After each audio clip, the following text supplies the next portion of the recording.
एक बार की बात है, चंदन नगर में बबलू नाम का एक दुकानदार रहा करता था। उसकी दुकान पर बहुत अच्छे अच्छे कपड़े होते हैं। वह रोजाना अपनी दुकान खोलकर बैठता, परंतु उसकी दुकान से एक भी कपड़े नहीं बिकते। रोज की तरह दुकान बंद करके वह घर पहुंचता।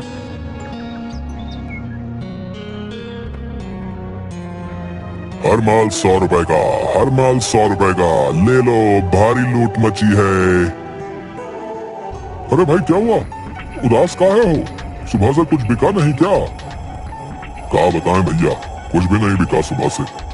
बस सब आ रहे हैं और देख के चले जा रहे हैं। समझ नहीं आता कि इस महंगाई में गुजारा कैसे करें। अरे भाई चिंता मत करो, सब ठीक हो जाएगा। चलो भाई अब मैं चलता हूँ, ध्यान रखो अपना।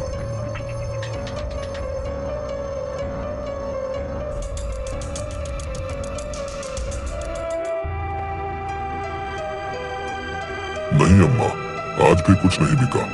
बहुत कोशिश कर रहा हूँ पर कुछ बिकता ही नहीं है।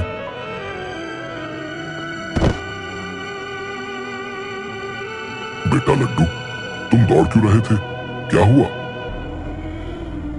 पापा, आप मेरे लिए किताब लाने वाले थे। आप लाए वो किताब? कल गुरुजी उसी किताब में से पढ़ाने वाले हैं। बेटा मैं गया था लेने, पर दुकान बंद थी, इसलिए मैं ला नहीं पाया। पर पापा, पूजा दीदी के पापा ने तो थोड़ी देर पहले ही उन्हें ला कर दी है। बेटा मैं कोशिश करूंगा कि कल तुम्हारी किताबें ले आऊं। सुनो, क्या तुम्हारे पास कुछ पैसे हैं जो तुमने बचाया हो? कल लड्डू के लिए किताबें लानी है। कुछ दिनों से कुछ भी बिक्री नहीं हो पा रही है। अरे आप परेशान क्यों हो रहे हो? भगवान पर भरोसा रखो, सब ठीक हो जाएगा। कब तक ऐसे ही चलता रहेगा? आप सब्र तो रखो। और हाँ, मेरे पिताजी का संदेशा आया है। उन्होंने आपको मेरे गांव बुलाया है। संदेश में लिखा था कि उन्हें आपसे कुछ जरूरी काम है। मेरी जेब में एक फूटी कौड़ी भी नहीं है, मैं उन तक कैसे जाऊं? जी, मेरे पास पिताजी के दिए हुए कुछ पैसे हैं, जिन्हें लेकर आप गांव हो आइए। साथ ही वहां से लड्डू की किताब भी ले आइएगा। वहां यही किताब आधे दाम पर मिल जाएंगी और आपका काम भी हो जाएगा। अब बबलू का दूसरे दिन उस गांव में जाना तय होता है। तभी सब लोग सो जाते हैं। सुबह होते ही बबलू के निकलने का समय होता है। अरे सुनती हो, कहाँ गई? हाँ हाँ, आती हूँ। पापा, मेरी किताब, मेरी किताब। हाँ बेटा, आज ला दूंगा। आप ध्यान से जाना। आप मेरे पिताजी से थोड़े बहुत पैसे भी मांग लेना, वो मना नहीं करेंगे। कैसी बातें करती हो तुम? कैसा लगेगा कि मदद करने जा रहा हूँ और वहीं से पैसे लेकर आ रहा हूँ? मगर ये सब बातें मत करो, हाथ जोड़ता हूँ तुम्हारे आगे।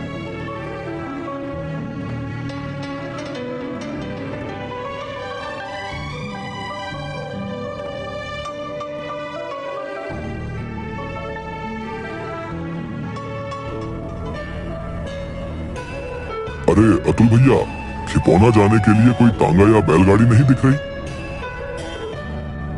क्या बताएं मामा, आजकल रास्ते के डाकू ने लूट मचा रखी है। इसी वजह से खिपौना के रास्ते पर कोई भी सवारी गाड़ी ले जाने को तैयार ही नहीं है। यार अभी पैदल निकल जाता हूँ, रास्ते में आराम भी कर लूंगा, तो भी शाम तक पहुंच जाऊंगा। कभी कोई रास्ते में कोई गाड़ी मिल जाएगी तो उसमें बैठकर गांव तक पहुंच जाऊंगा।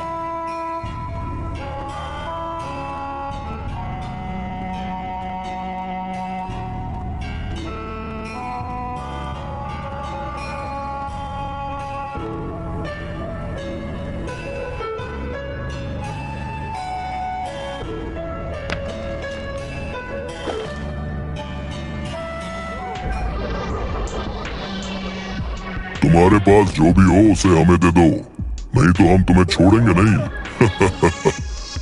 सरदार मैं बहुत गरीब हूँ, मेरे पास कुछ नहीं है, मैं आपको कुछ नहीं दे सकता हूँ।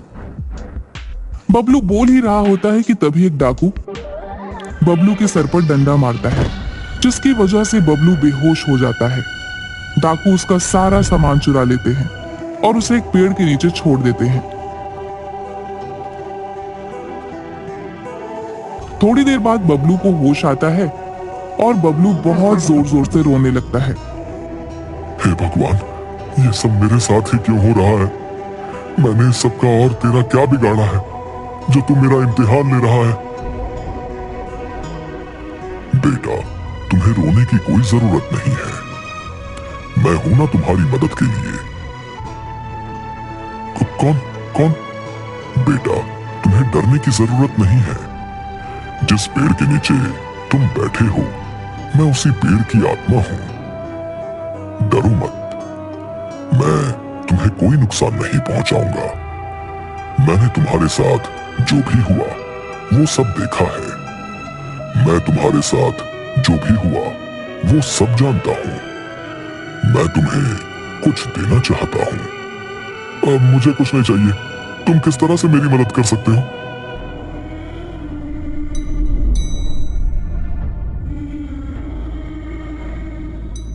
तुम इस रास्ते में आ जाओ।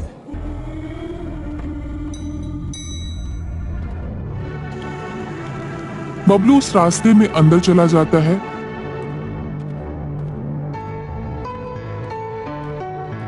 वो जैसे ही अंदर पहुंचता है, देखता है कि बाहरी दुनिया से बिल्कुल अलग और उल्टी दुनिया है, बहुत ही ज्यादा सुंदर, जैसे कि स्वर्ग। वह अंदर जाता है। उसे आगे जाकर देखता है कि उसकी गांव जैसा हूबहू गांव है। उसका मुंह खुला का खुला रह जाता है। वह आगे देखता है कि गांव वाले भी हैं। सभी गांव वाले झुंड बनाकर बैठकर बातें कर रहे थे। सभी लोगों ने बबलू को देखा और उनका मुखिया उठकर उससे पूछता है,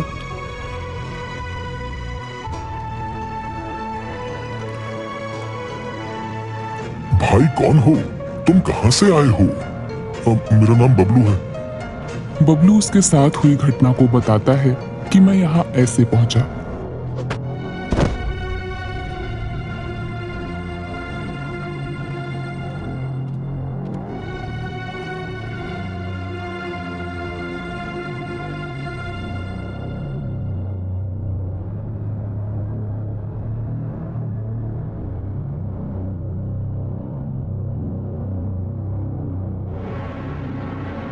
अच्छा बेटा, तो ठीक है। अब से तुम हमारे साथ रहोगे। नहीं नहीं, मुझे अपने घर वापस जाना है। मुझे तो यहाँ पेड़ ने ही अंदर आने के लिए कहा था, इसलिए मैं यहाँ आया था। जो यहाँ एक बार आ गया तो फिर यहाँ से जा नहीं सकता। मैंने भी कई बार कोशिश की, पर वो जादुई जंगल मुझे यहीं ला छोड़ता है। तो मेरा भी परिवार है, मुझे उन्हें भी संभालना है। बाहर जाने के लिए तुम्हें जादुई जंगल से जाना होगा। रास्ते में मिलने वाले जिन के सवालों का जवाब देना होगा, वही तुम्हें आगे का रास्ता बताएंगे। तो मैं तैयार हूं।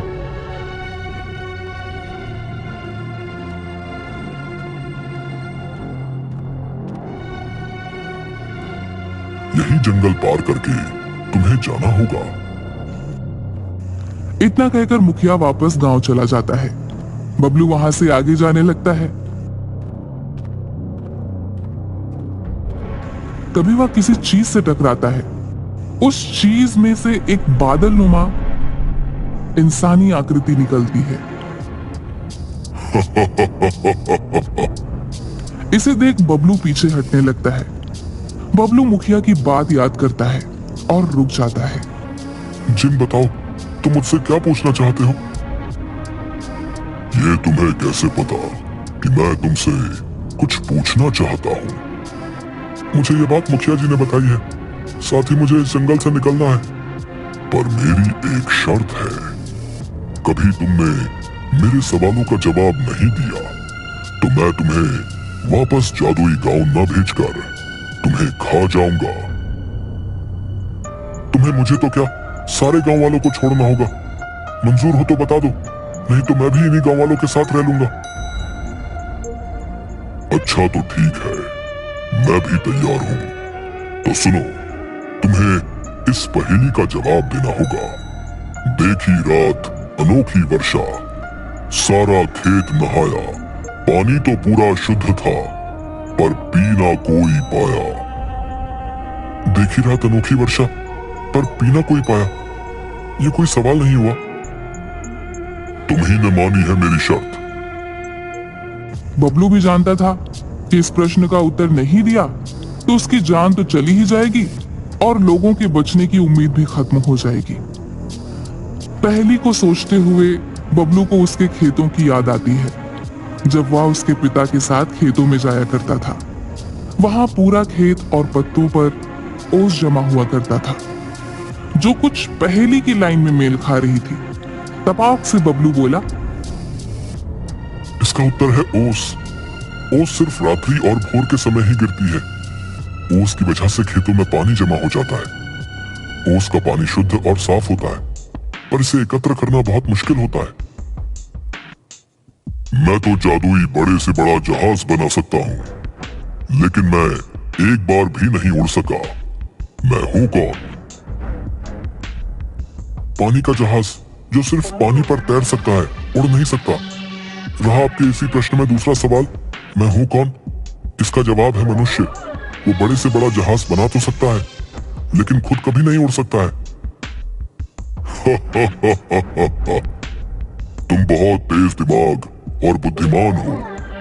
ये मेरे आखिरी सवाल का उत्तर दे दिया तो तुम और गांववासी सभी स्वतः ही अपने अपने गांव पहुंच जाओगे। तो सुनो प्रश्न। लाल बुझक्कड़ बूझ के और न बूझो कोई, पैर में चक्की बांध के हिरना कूदो होए। बबलू इसे सुनकर भौचक्का रह जाता है। उसने लाल बुझक्कड़ की बहुत ढेर सारी कहानियां पढ़ी और सुनी रहती थी। ये लाइन उसने उसके बेटे लड्डू की किताब से पढ़ी और लड्डू को समझाई भी थी। इसे याद करके वह अपने बेटे के साथ अच्छे दिनों की याद कर मुस्कुराने लगता है। उसकी आंखों में आंसू आने लगते हैं, जिसे देख जिन्न भी उसके साथ हुई घटनाओं को देख लेता है। जिंदगी में कभी किसी के बारे में बिना देखे, बिना जाने कुछ नहीं कहना चाहिए, जब तक उस पहलू को आप जान न लें। आमतौर पर लाल बुझक्कड़ कहते हैं, जो अपनी दुनिया के अलावा बाहरी दुनिया को न देखते हुए अपने आप को ही सही सिद्ध करता है, अर्थात वो जो सीखने और समझने को तैयार नहीं होता है। बबलू के इतना कहते ही एक तेज रोशनी के साथ एक तेज आवाज आती है। बबलू को तेज रोशनी के कारण उसे कुछ भी नहीं दिखाई दे रहा होता।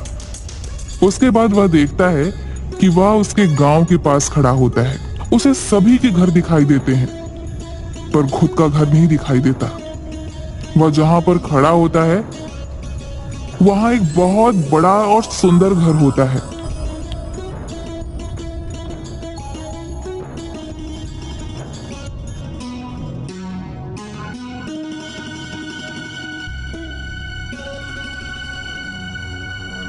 बबलू भैया, ये तो भगवान की लीला है। जो भगवान को करना है वो करके ही रहता है। ये सब कैसे हुआ? मैंने कहा था ना, सब्र रखो, भगवान सब ठीक कर देगा। हम सभी लोग रात में सोए हुए थे, तभी कोई जैसे आया और जादू करके चला गया। साथ ही ये चिट्ठी आपके नाम छोड़कर गया है। मैं तुमसे बहुत खुश हुआ। तुमने सिर्फ अपने बारे में ही नहीं, सभी के बारे में सोचा, साथ ही सभी को छोड़ने के लिए कहा। इसी उदारता के लिए मैं तुम्हें ये सुख और सुविधा और धन दे रहा हूं। ध्यान रहे कि जो भी तुम्हारे साथ घटा है वो तुम किसी से ना कहो। यदि तुम किसी को भी कुछ बताते हो तो ये सब तुमसे छिन जाएगा। इस कहानी से हमें ये सीख मिलती है कि पढ़ने और जिंदगी में हुई घटनाओं को कभी भी नहीं भूलना चाहिए। इन घटनाओं से हमें सबक लेकर हम अपने आने वाले समय को और आसान बना सकते हैं।